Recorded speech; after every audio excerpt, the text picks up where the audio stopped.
Hi, my name is Dan Hoolihan. I'm sitting here and standing here at the 2010 IEEE International Symposium on EMC in Fort Lauderdale, Florida.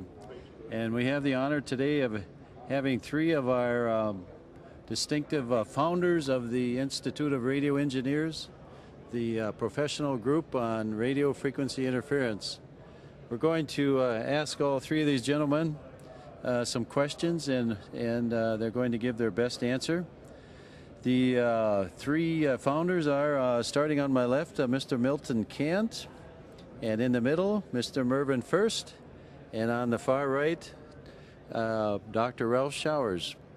So the first question I would like each one of these three gentlemen to answer is, when did you first get into radio frequency interference? Milt Kant speaking. I first got into radio frequency interference about 1950 when I went to work for, no, I'm sorry, 1954, it shows it. When I went to work for Sperry Gyroscope in Great Neck, New York. They had a RF laboratory set up which they used for making EMI measurements, and I was in charge of that group there, and from then on we made measurements and expanded, so we did general purpose EMI engineering at the time. Next. I'm Melvin first. I got into this field in 1951. I was graduating from engineering school at City College of New York, and in my last year I took a course in networks. And then I was looking for a job. I went to the employment office at the college, and there was an ad for Filtron Company, who was looking for a filter engineer.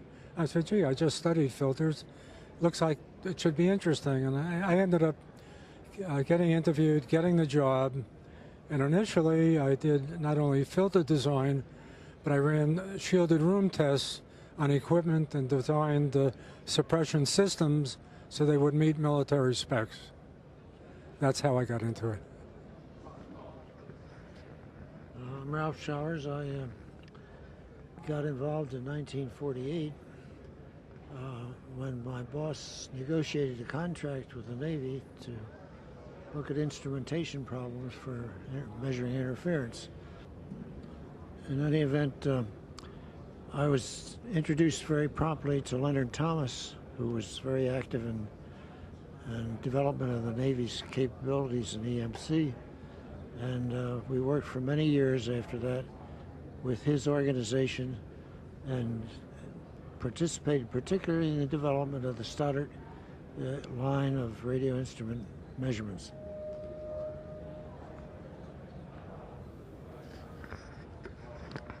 Thank you very much. And now the second question I'd like to ask you is, what companies did you work for in your career, and what was your most important work that you did in terms of commercial or military?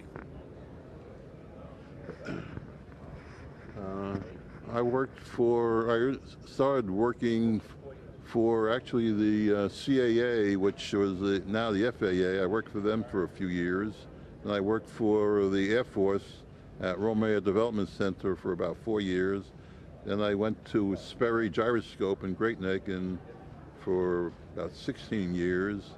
And then I went to RCA in Moorestown, which was bought up by GE, then by Martin Marietta, then by Lockheed Martin.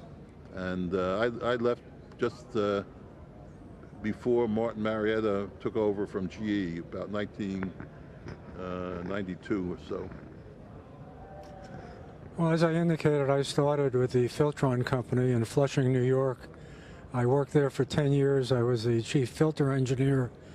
And then I started my own company, which ended up being called RFI Corporation. The name originally was RF Interonics, which was kind of a tongue twister. So anyway, it was RFI Corp. I was chief executive. We started with 3 people. We ended up, well, I left in 1990, I guess it was. And at its peak, we had 300 employees. Most interesting experience? Well, I cited earlier at a meeting today that when I was at Filtron, they were being considered for a contract on the Atlas missile. And we met with Convair people, General Dynamics people, in a very small closed room with the understanding that everybody had security clearance because the information we're about to hear is highly classified.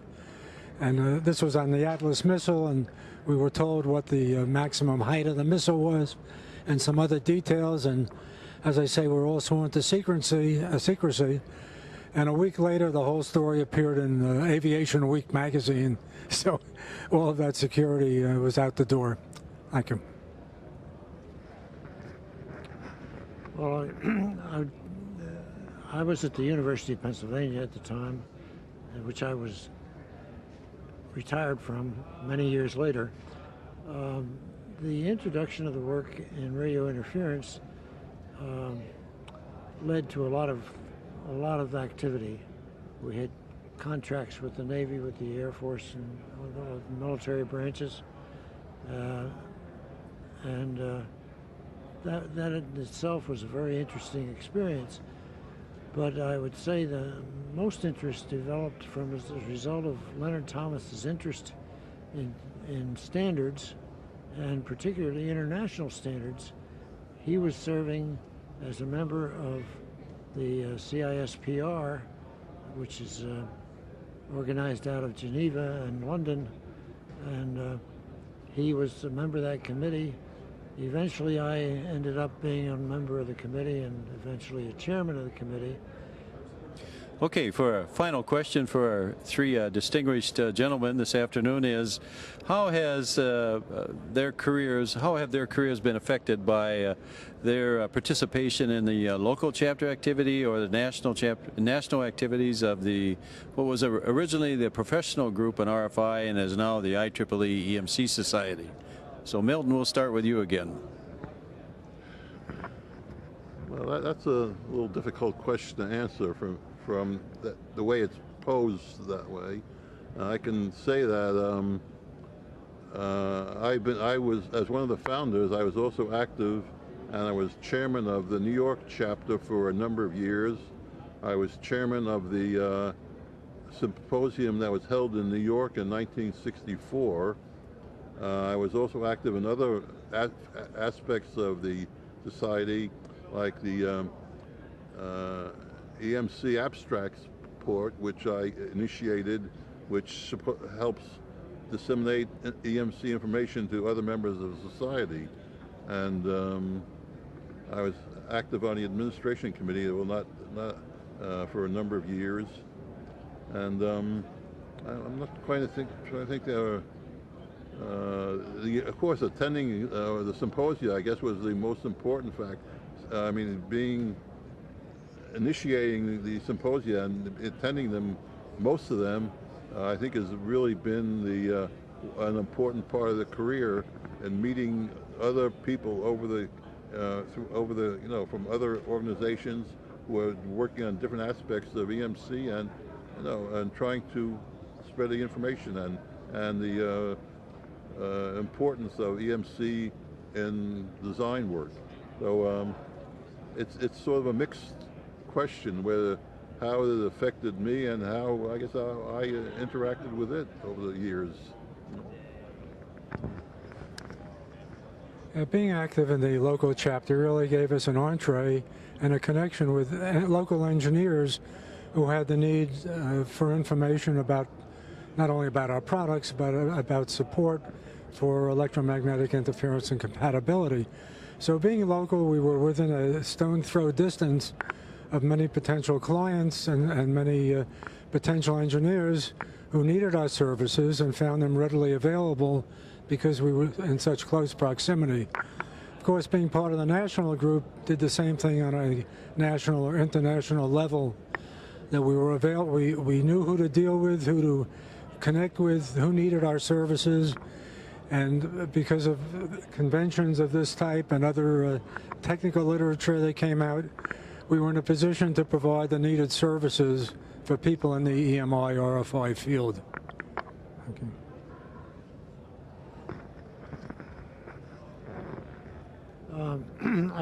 I personally had a lot of experience in the Philadelphia chapter and was chairman of the Philadelphia chapter sometime in this period.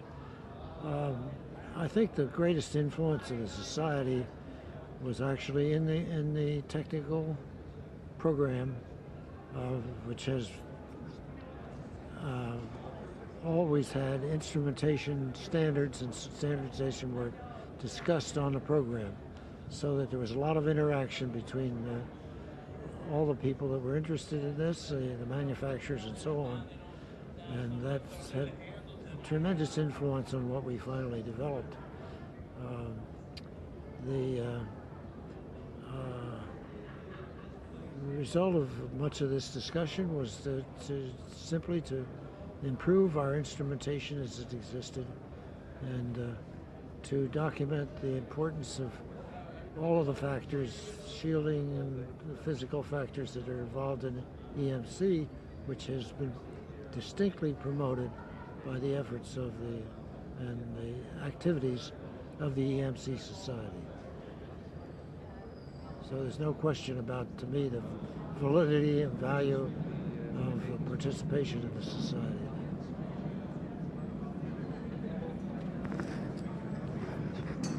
Thank you very much, gentlemen. I want to thank personally Milton, Kant, and Melvin first, and Ralph Showers for sharing some of their experiences over the last 50 years with the Espresso exhibitor, and also want to thank the 2010 IEEE EMC Symposium Committee for allowing us to have this little interview. Thank you.